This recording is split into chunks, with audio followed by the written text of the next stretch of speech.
Pag-ahon sa dagat ng mga labi ni na Rene Baterbonia at Divine Adili nakuhanan ng drone video.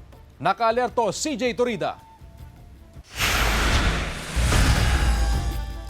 Nakuhanan sa drone video ng Aurora MDRRMO ang pag-ahon mula sa dagat ng mga labi ng basketball player na si Rene Baterbonia at kapwa niya manlalarong si Divine Adili. Naroon sila noon sa isang resort sa Dibaculaw, Aurora para sa team building ng varsity basketball team ng Ateneo de Manila University. Nagkausap ng ina ni Baterbonia ang mga coach mula sa Ateneo Blue Eagles. Nagkukulangan daw siya sa paliwanag ng Ateneo de Manila University. May kulang sa explanation nila. Hintayin ko na lang muna yung ibang coaches na para ma-explain nila sa akin kung ano talaga ang nangyari. Nabanggit ni Rovelyn na may weights daw na inilagay sa kamay at paa ng anak nung isinasagawa ang training. Tinanong din daw nila ito sa mga coach. Wala daw linagay dito na mga weights. Wala.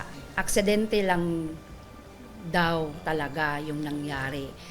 Sinabi ko lang sa kanila nga, aksidente yung nangyari dahil sa kakulangan nyo.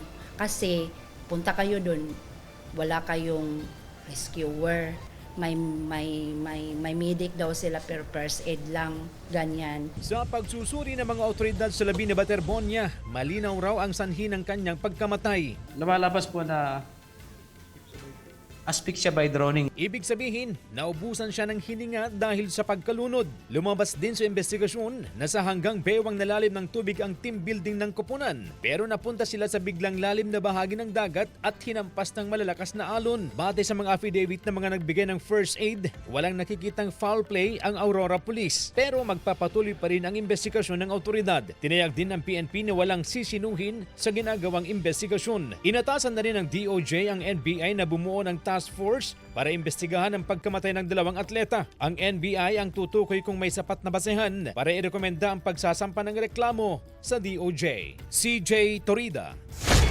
One North, Central Luzon.